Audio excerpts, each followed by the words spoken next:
Kalau apa guys begini? Shalom teman-teman, kami dari kelompok 4 akan menjelaskan tentang penyebaran Injil dari para rasul-rasul setelah kematian Yesus Kristus. Dan guest yang kami memiliki pada hari ini, Claudia atau adik saya sendiri, CF ketiga. Oke, lanjut. Dipersilakan yang pertama. Yang pertama itu penyebaran Rasul Andreas itu melakukan perjalanan penyebaran Injil. Awalnya tuh ada di Skythia atau di wilayah laut. Terus yang kedua ada di Yunani. Terus yang ketiga ada di Byzantium. Terus yang terakhir ada di area Asia Kecil sama di Suriah. Terus buah-buah yang dihasilkan dari Rasul Andreas itu adalah pertobatan dan pembentukan komunitas Kristen, penguatan gereja awal, terus pembentukan terhadap tradisi gereja Ortodoks, terus yang terakhir dan Rasul Andreas meninggal dengan cara disalibkan dengan bentuk X, jadi disalibkan X di bagian kota Patras Yunani. Terus yang kedua adalah Simon orang Zelot.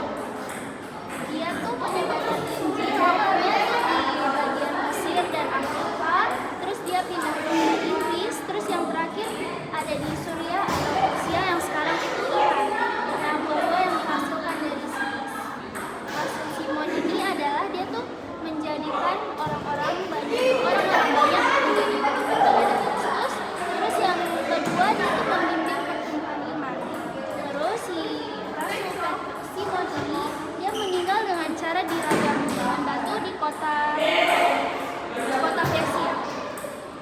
Terus yang terakhir adalah Rasul Thomas. Rasul Thomas itu melakukan perjalanan Injil kebanyakan itu di wilayah India. Dan dia juga pernah menyebarkan Injil di wilayah Persia juga. Buah-buah yang dihasilkan oleh Rasul Thomas itu adalah terbentuknya komunitas Kristen Santo Thomas. Terus dia tuh juga membuat pertobatan orang penting, kayak waktu itu tuh ada Raja India yang dia buat bertobat atau percaya sama Tuhan. Terus Rasul Thomas itu meninggalnya dengan cara ditusuk dengan tombak di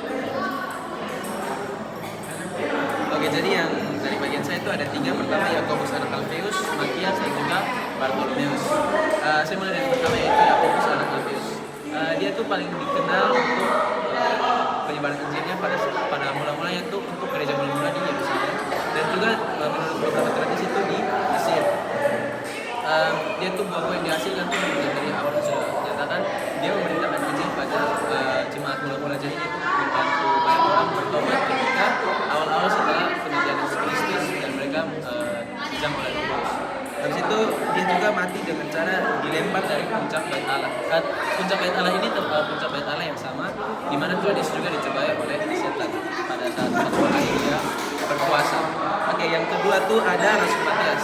Rasul Matias juga Rasul Matias itu menjadi pengganti untuk Yudas Iskariot setelah kematiannya dan pengkhianatan akan Yesus Kristus. Dia tuh pada mulanya seperti rasul-rasul yang lain tuh dia memberitakan Injil di Yerusalem untuk membantu bangun gereja mula-mula dan jemaat mula-mula.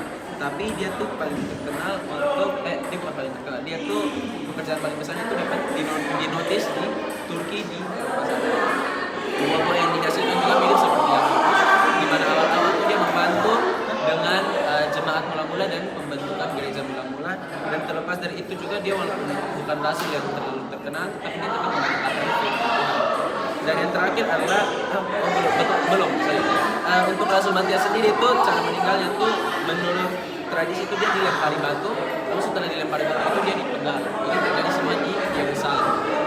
Habis itu yang terakhir adalah Bartolomeus atau dikenal sebagai Nathanael atau dikenal sebagai Bartolomeus.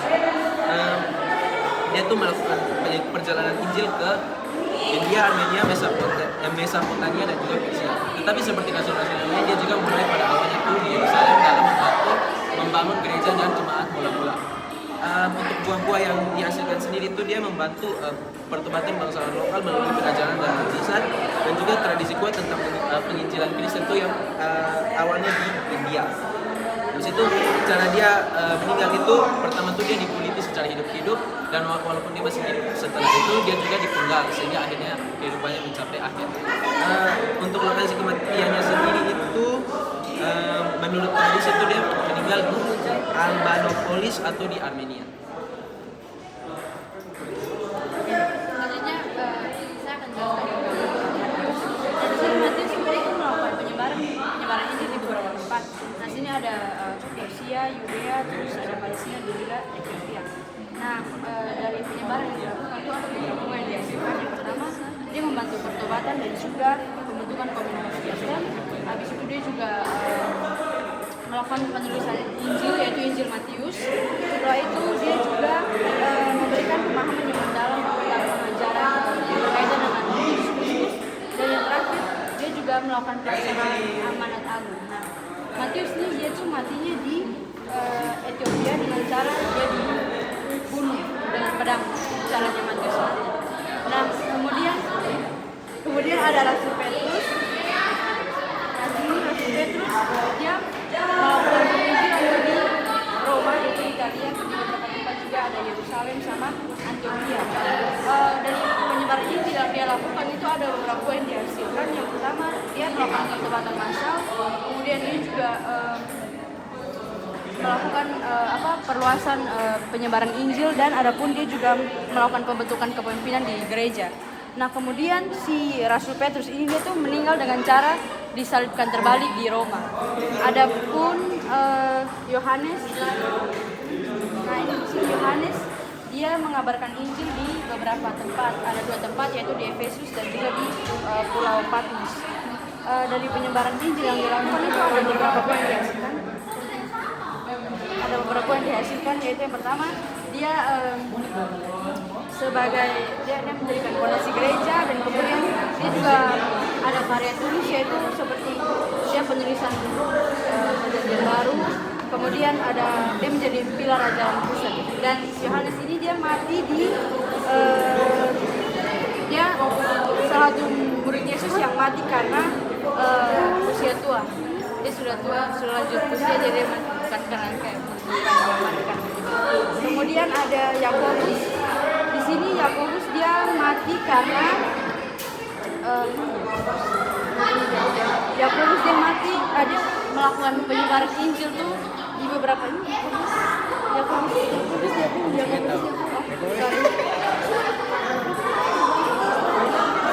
oh ya, maaf. Yang satunya kita ada beberapa rasul tambahan yaitu Paulus. Jadi tidak ada 12 mulia, tapi ada Paulus juga. Nah Paulus di sini dia tuh mengabarkan Injil di 27 tempat, dan saya tidak bisa menyebutkan semuanya. Kemudian di sini dari penyebaran Injil yang dilakukan ada poin yang dihasilkan. Nah pertama dia itu mendirikan gereja-gereja perdana, kemudian dia juga memberikan penguatan iman kepada jemaat-jemaat, dan setelah itu dia juga memberikan warisan teologis. Kemudian dia mati, Paulus itu mati dengan cara dipenggal di Roma, Italia.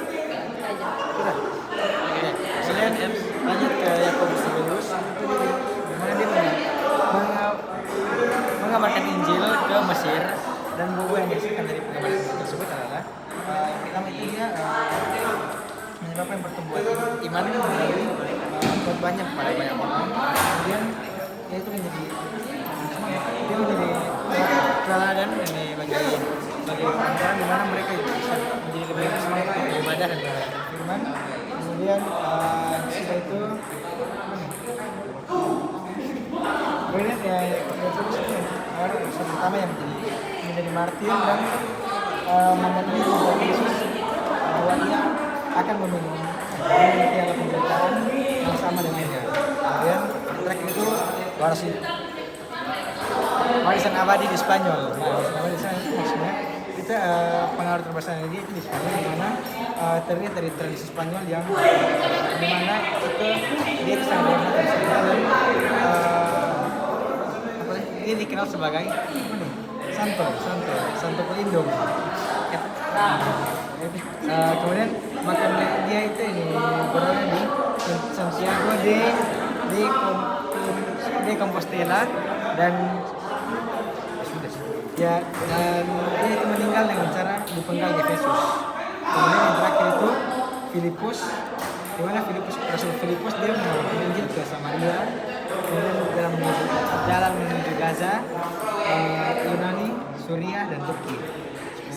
Buah-buah yang disebutkan itu adalah perkataan asal, di mana banyak Samaria yang percaya dan dibaptis, termasuk Simon di situ kemarin, Sultan Syria.